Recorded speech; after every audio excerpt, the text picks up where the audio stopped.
Morning, everybody. As you can tell, we're trying something a little bit new right here. The next few weeks, we've got the morning update show on the shelf as we finish the build out here in the new studio, and we'll be relaunching the morning update show. And until then, you'll see me popping in every morning with some news, information, and headlines. So this is it right here for what's today? Tuesday, September 28th, 2021. First off, wanted to start following up conversation yesterday regarding the CD Panthers and what was going up there at Judkins Park. And I talked about it yesterday, sent a clip out. There was shots fired up there at Judkins Park during the CD Panthers Little League football game. Now, in response, the CD Panthers football and cheer and Africatown, they are making a call out for community members, especially Black men, to be present up at Judkins Park during the CD Panthers practice this week on Tuesday, Thursday, and Friday, and then their final home game, which is homecoming for the CD Panthers on Saturday up at Judkins. I caught up with Wyking Garrett of Africatown and Coach Terrell Elmore of the CD Panthers yesterday here in the studio, and Wyking talked a little bit more about this call to action for community. This is a bigger issue, obviously. You know, you've been covering it, you know, for a time, putting the call out. People need to address it, and it needs to be addressed. And the solution does have to come from within us, I think, in our community. There's external factors that obviously play a role. Resources should be going in the right places, but there is something for us to step up and take as much responsibility for improving our, you know, our family and our community situation. Obviously, it got too close. Bullets too close to babies, you know, and we've had some previous things happening, but, you know, there's got to be some safe zones, right? We want everywhere to be a safe zone, obviously, absolutely, but there has to be where our children, where our grandparents and parents are gathering, you know, that has to be thought of as a place where it's conflict-free, it's peace, right? And so, that was really the call out, is to our community, specifically Black men, to show up and reassure our children that are on that field and their parents that they are safe, you know, and that we value them and we treasure them, and they are the greatest thing that we have, you know, and for people to make time to come down and really turn this negative circumstance into a positive conclusion. All right, KY King Garrett right there of Africatown, again, making a call out to community and specifically Black men to be present and create a safe space up at Judkins Park for the remainder of the practices this week, today, Thursday, Friday, and then, of course, the game on Saturday. Yesterday, Seattle Mayor Jenny Durkan made her budget address, mainly focusing on two main points, which is COVID recovery and homelessness. Tonight, I want to share the two key priorities in my final budget that keeps us moving forward together. First, continuing the fight against COVID-19 and ensuring we recover stronger and better than before. This demands that we make generational investments in equity so that Seattle truly can be a city for everyone. Second, making unprecedented investments to address other crises that we faced before the pandemic: homelessness, housing, public safety, and climate change. All right.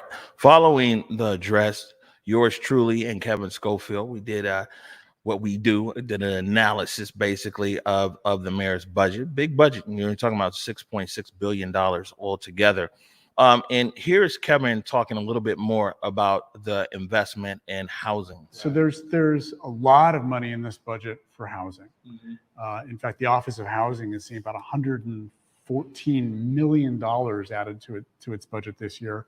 89 million of that's going to go straight into building more housing. Another 15, almost 16 million of that is going to go into acquiring housing in neighborhoods that are really facing high displacement. And another 6 million, of course, if she gets her way on all this, on expanding home acquisition, home ownership. And so help really start to address some of the issues around generational wealth with that. So that's a big deal. Human services, which is where the city's homelessness investment has lived for a very long time, is also going to see a pretty big change this year, because rather than running $114 million of homelessness investments themselves, they're going to write a check for $104 million to the regional homeless authority. They're giving $104 million to the county. Right, not to King County itself, but to this new regional homeless authority that King County and City of Seattle sort of started up together. So what's the city still going to support though? A couple things. They're going to keep a couple $1 million in the budget to keep running the HOPE team, so that's not moving over to the homeless authority. Most of their contracts that they have right now with service providers are going to move over to the new regional homeless authority to manage. But they're going to keep about $8.5 million for a couple contracts, and they don't really say in the budget exactly which ones those are. But you can imagine it may have something to do very specifically with some particular facilities that the city has. So those are certainly very, very big priorities for the mayor. It certainly looks like she's decided in what we hear often as a regular talking point for progressives in the city, that the solution to homelessness is housing.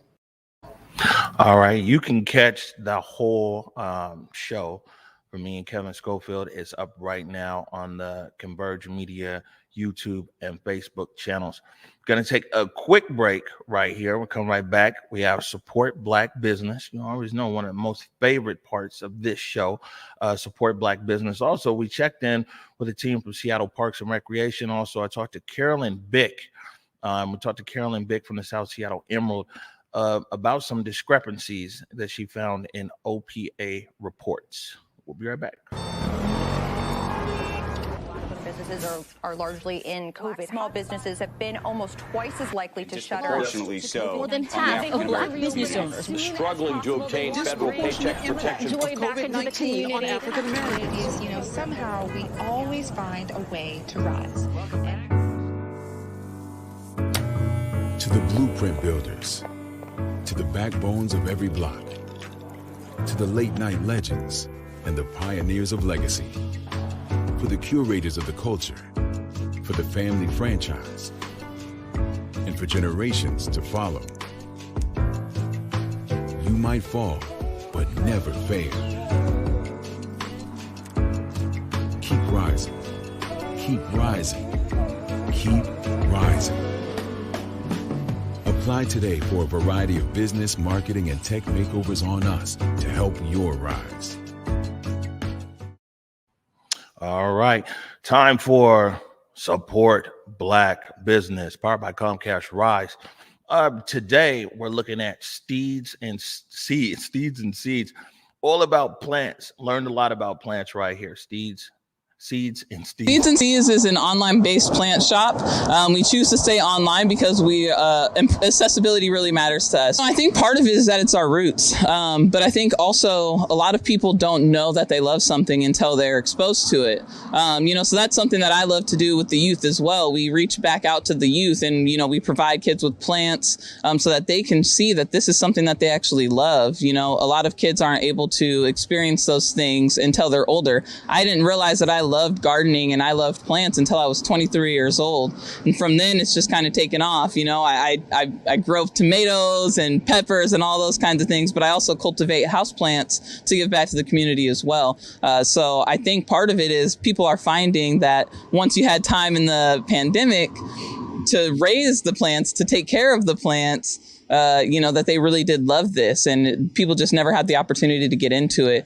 So with the houseplant boom, people are buying more houseplants and people are becoming more exposed to it, and people are finding that they really love it. And there's a science behind when most people envision themselves being at peace, being calm, they envision themselves surrounded by nature.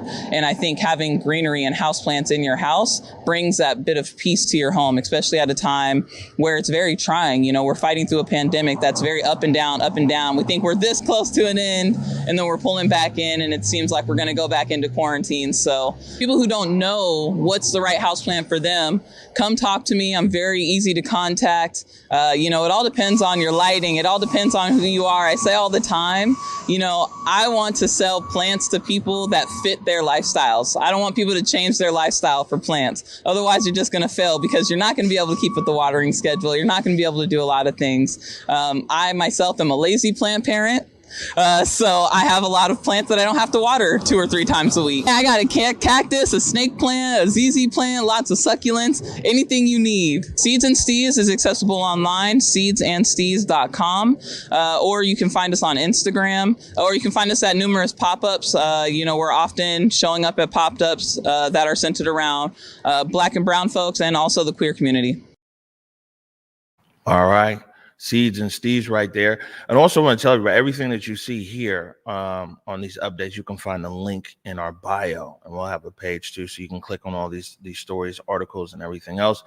Right now, Black Business Relief, again, powered by Comcast Rise. I want to remind everybody that Comcast has $1 million in grants for small businesses in King and Pierce counties. In King and Pierce County, $10,000 grants. Right now is like the preparation period right now until the 1st. You can go and visit the website and you can learn about all the requirements. And then the actual window for application is the 1st through the 14th of October. So $1 million, small businesses in King and Pierce counties. And you'll find the link there in bio and also comcast.com/rise. And speaking of that, by the way, tomorrow we're going to be talking about For Culture as well. For Culture got a lot of money out there in relief for community organizations, millions of dollars for community organizations. So we'll be discussing that tomorrow. Moving along here. So yesterday I had an opportunity to speak to Selena Elmer and Shanya McElroy. They're from Parks and Recreation. And so what Parks is doing right now is they have their strategic implementation plan open house. I know it's a lot of words right there, but basically, they're getting their plan together. Well, they've got a plan, but they're getting feedback from community about what people want to see in parks in Seattle moving forward. So basically shaping the future of the parks here in Seattle. And so it's online open house, link there in the bio. Really want to encourage people to get involved, give Parks and Recreation your feedback. So when I talked to Selena and Shanya yesterday, my questions were more about the process that they want to go about to develop this plan, and also the intentionality, because a lot of times when government moves, there's people who get left out, and sometimes it's intentional and sometimes it's not. But I wanted to see how intentional Seattle Parks is in this process, this open house, and wanting to get feedback from the public. We want to make sure that we are reconnecting with folks that we serve, and specifically folks who have been most impacted by everything that's happened over the last 18 months, to ensure that what we're thinking about still tracks with what community is experiencing, and that we are reassessing our priorities and pivoting again to match where folks' needs are now. And so this online open house is one strategy that we're using to do that. But how intentional is the Seattle Parks Department being about engaging in community, in different communities, to get information as to what the future of the parks people in Seattle want to see? Absolutely. I appreciate that question. And we definitely recognize that kind of mainstream efforts, in order to kind of mainstream and generalized efforts for public and community engagement, don't always hit communities that typically there's three communities from that. And so for this round, we reached about 10,000 people during our public engagement activities when we developed the original strategic plan. For this round, we really wanted to be intentional and focus on a couple of things. Like Selena said earlier, we wanted to hear from folks about how there's been so much change with the pandemic, with our city looking at racial reckoning in a different way, and for some folks with new eyes and with new energy. We really wanted to make sure that we work to capture that momentum, and that we reach communities that we hadn't reached with our previous engagement efforts. Some of the ways that we are doing that is we have established superintendent listening sessions, specifically with community-based organizations that are led by and work with BIPOC community members, and also other communities that hold marginalized identities. We are still scheduling those. We really encourage that if you are a part of a community-based organization that serves BIPOC individuals or other individuals for others in justice, that you reach out to us and host a co-led community meeting with our superintendent and with our team, so that we are able to hear from the communities that you support and that you are a member of. All right. So Seattle Parks, like I said, it's important, at least to me, that people, as many people as possible, give you feedback. You know, parks play a pivotal role in this city for all kinds of different people, for all kinds of different reasons. And so Parks is actively seeking feedback, and we'll continue the discussion about that, about this open house and getting you guys to sign up. And like I said, the link is right there, link in bio. So you can go to our bio and the links in bio there. Last thing I have here, as far as stories, I spoke with Carolyn Bick of the South Seattle Emerald about their recent article in which Bick says there were glaring discrepancies in the OPA, that's the Office of Police Accountability Report, on the Labor Day 2020 protest that occurred at SPOG. A lot of you guys that follow the Seattle protests, you'll remember this. It got funky down there at SPOG. But Bick says that there's a lot of glaring discrepancies in the OPA report. My reporting focuses on the SPOG protest and specifically a case about the SPOG protests within the OPA. It concerns a director certification memo, which is from the OPA, which is a DCM in short terms. And that is a summary, basically, of events and a justification for the OPA's findings in a case. And the issue with this particular DCM is that it appears to be riddled with factual inaccuracies, which ultimately, at the end of the day, have guided the OPA to make the specific conclusions that they've made. And because of the way the OPA is constricted in its powers, those conclusions are now immutable. Case is closed. The evidence, when you actually compare it against the DCM, tells a specific story. But the DCM weaves a completely different narrative. And that's a problem because, again, the conclusions that the OPA has reached with regards to discipline or not of officers, those conclusions are immutable, and they are based on what appears to be a very faulty narrative. So, for instance, I'm just going to give an example, which is also in the story. The DCM claims that TAC-9 audio, police radio, and the CAD report, which is the computer-aided dispatch, or essentially just a kind of a transcript of police radio, this TAC-9 audio, says that 12 Molotov cocktails were reported, something along those lines, when in actual reality, it was a Molotov cocktail, maybe. So also, one major point is that the narrative in the DCM appears to try to weave three different people and make them into one person. And this is a problem for a multitude of reasons, all of which are listed in the story. All right. And you can read the full article that Carolyn wrote in link in bio, but you can also go to our partners over there at the South Seattle Emerald. Check them out. All right. Getting ready to wind it down here, man. I'm trying to make it as quick as possible. Got a few upcoming events. Want to remind everybody, the Black Tones live at Pier 62. That's this Saturday. You can check them out. That's totally free down there at the pier. The Black Tones will be performing. And Anita Hill. Anita Hill's going to be live at the Moore Theater. That's October 20th. That's STG Presents. You can get tickets there for that. On that note, you know, like I said, just want to bring you the headlines as we see them here, quick, and, you know, get in and get out. And we'll keep this format here for a few weeks until we launch this new studio. So on that note, I'll see you tomorrow. Go ahead. Have a fantastic day. I did it for the city. I did it for the love. I did it for the people. I did it for us. Back on this rap ish. I ain't even broke a sweat, homie. This practice. Pondering my next move. Staring at my track list. Hope I ain't missing my window. Praying like a Baptist. Seattle's own.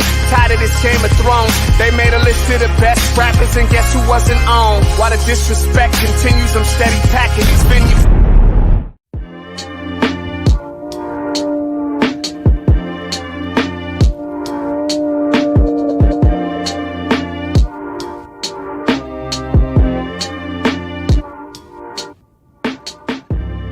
Converge Media produces culturally relevant content for Black and urban audiences. Our coverage is raw, transparent, and objective, praised by community leaders, government officials, and residents.